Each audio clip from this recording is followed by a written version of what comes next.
नमस्कार दोस्तों।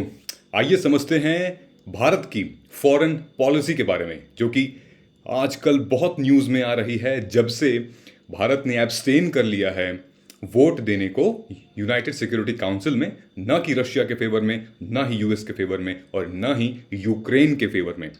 ठीक है, सो आइए इस बात को समझते हैं कि शुरू से लेकर जो नॉन अलाइनमेंट मूवमेंट की जो पॉलिसी थी वो क्या रही है, शुरू से लेकर ये पॉलिसी क्या रही है। ठीक है, उसको जानने से पहले हम सबसे पहले ये समझेंगे कि हमारा ये इनिशिएटिव जिसका हम नाम देते हैं निकालो प्रीलिम्स, सिविल्स दिल्ली का ये एक फ्लैगशिप प्रोग्राम है। आई होप आप सब इस प्रोग्राम के बारे में जानते होंगे। निकालो प्रीलिम्स एक ऐसा प्रोग्राम है जो हम ये इंश्योर करते हैं, ये हमारी रिस्पॉन्सिबिलिटी बनती है कि लास्ट के 60-70 डेज में हम वो सारी चीज़ें कवर करें जो कि पूरे ईयर में पॉपुलर रही हैं, चाहे वो important rivers, important lakes, Congress की बैठक, इंपॉर्टेंट फॉर्म लॉज, जजमेंट या फिर आईआर से रिलेटेड ढेर सारे इश्यूज। तो आज का ये टॉपिक है भारत के अंतर्राष्ट्रीय संबंधों से रिलेटेड, कैसे भारत ने फॉरेन पॉलिसी को अपना मजबूत एक एक शस्त्र माना है और उसके तहत, उस प्रिंसिपल के तहत भारत वो डिसीजन लेता है। ठीक है, तो निकालो प्रीलिम्स से रिलेटेड अगर आपको कोई भी डाउट होगा तो शर्माइएगा मत, झिझकिएगा मत, घबराइएगा मत, कमेंट करके अभी बता दीजिए क्या, क्यों, कब, कैसे है ये, हम सब आपको डिटेल में बता देंगे। लेकिन आज का मुद्दा जो हमारा है वो ये जानना है कि भारत का अंतर्राष्ट्रीय संबंध कैसे डिसाइड होता है, क्या नीति निर्माण होते हैं, कैसे नाम की स्थापना हुई, ये सारी चीजें हम डिस्कस करेंगे। ठीक है, तो निकालो प्रीलिम्स के एपिसोड 1 में 2022 में आपका स्वागत है। शुरू करते हैं इसको। ठीक है, तो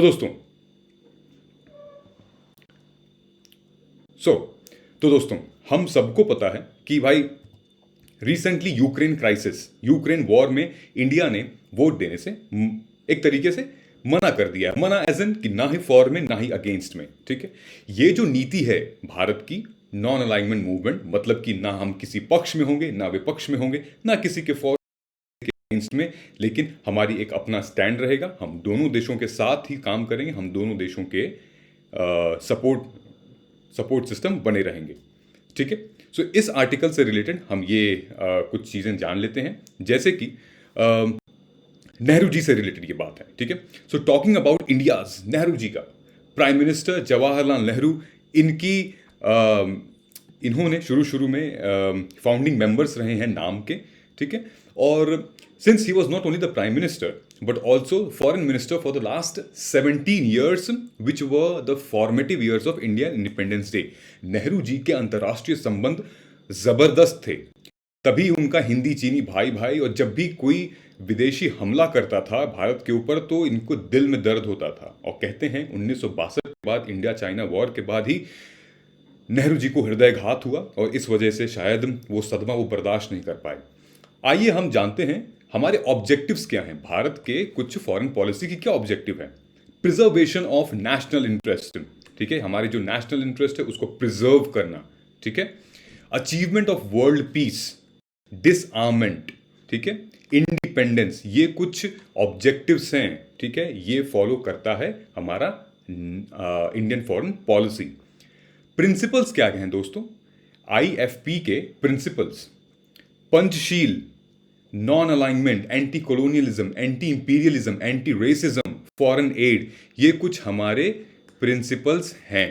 ओके, प्रिंसिपल्स को हम कुछ डिटेल में यहां समझने के लिए 5 ऐसे फैक्टर अलाइनमेंट मूवमेंट।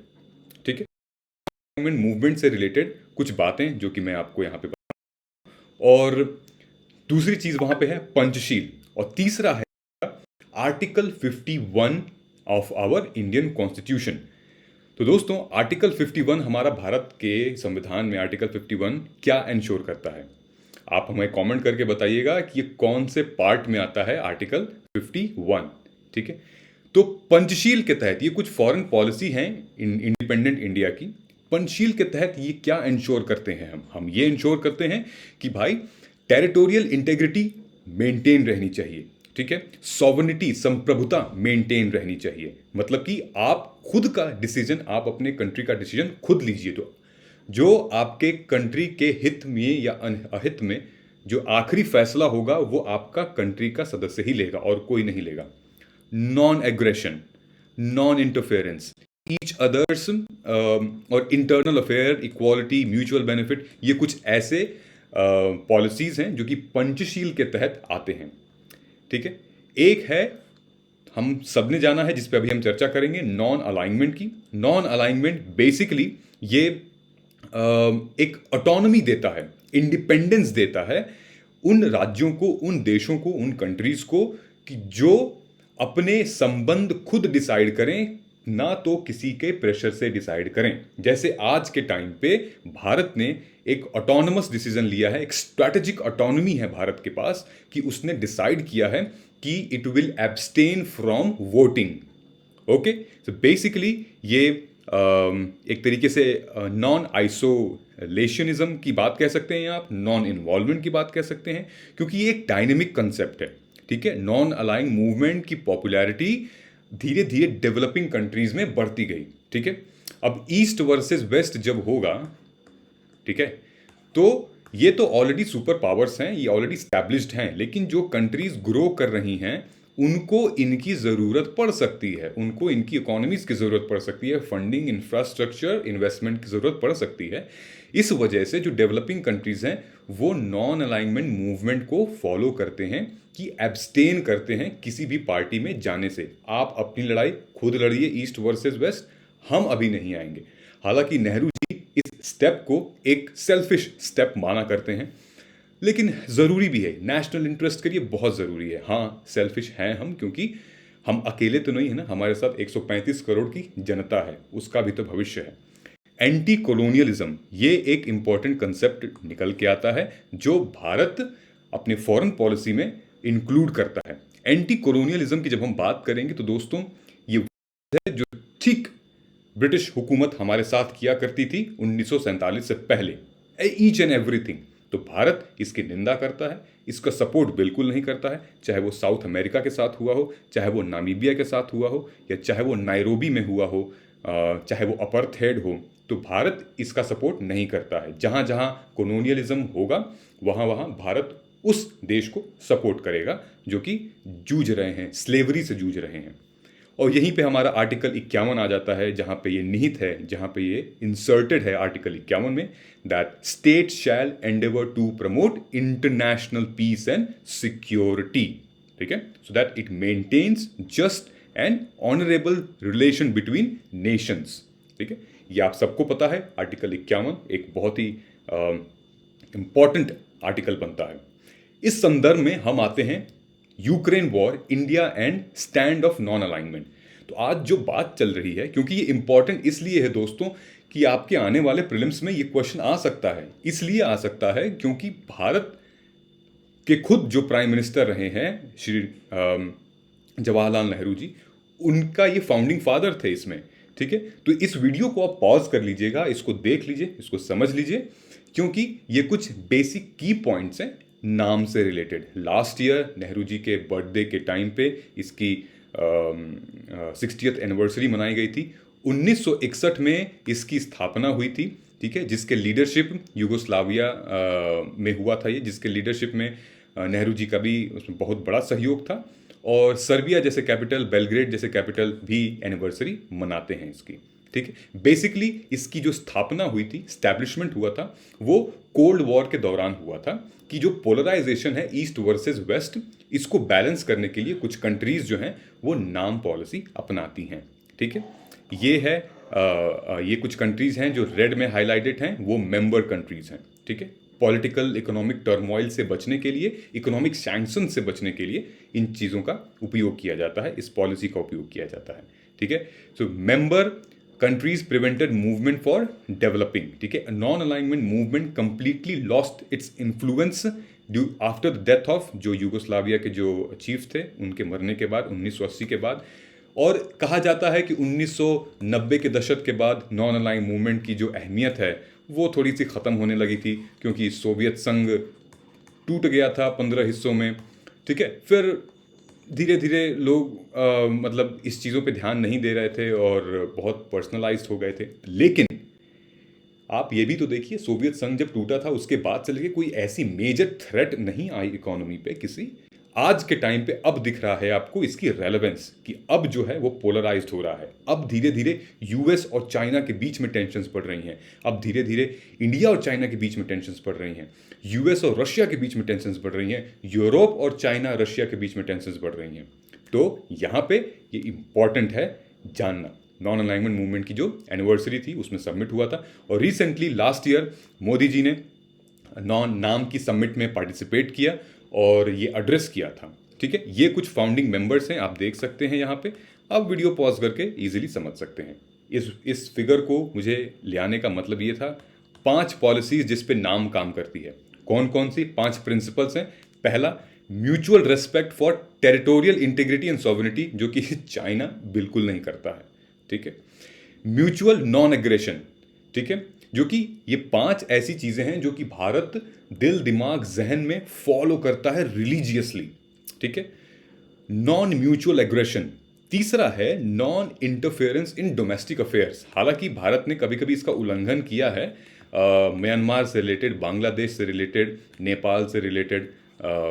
ठीक है, चलता है। ठीक है, क्यों चलता है? क्योंकि कभी कभी हमारा इंटरेस्ट बड़ा हो जाता है हमारे प्रिंसिपल से। ठीक है, equality and mutual benefit, okay, चौथा प्रिंसिपल। और 5वां है पीसफुल कोएग्जिस्टेंस। ये है 5 स्तंभ नॉन अलाइनमेंट मूवमेंट के। ठीक है, ये है कुछ सवाल, लेकिन इस सवाल को जानने से पहले मैं कोशिश करता हूं अपने लैपटॉप के थ्रू कि आपको सिविल्स दिल्ली की वेबसाइट पे लेके जाऊं, जहां पे मैं ये कुछ कंटेंट हैं नाम से रिलेटेड, नॉन अलाइनमेंट मूवमेंट से रिलेटेड, जो कि लेटरलिज्म को बूस्ट करती हैं। ठीक है, आप देख सकते हो यहाँ पे, द नाम can never lose its relevance. नाम अपना रेलेवेंस कभी नहीं लूज कर सकता। क्यों?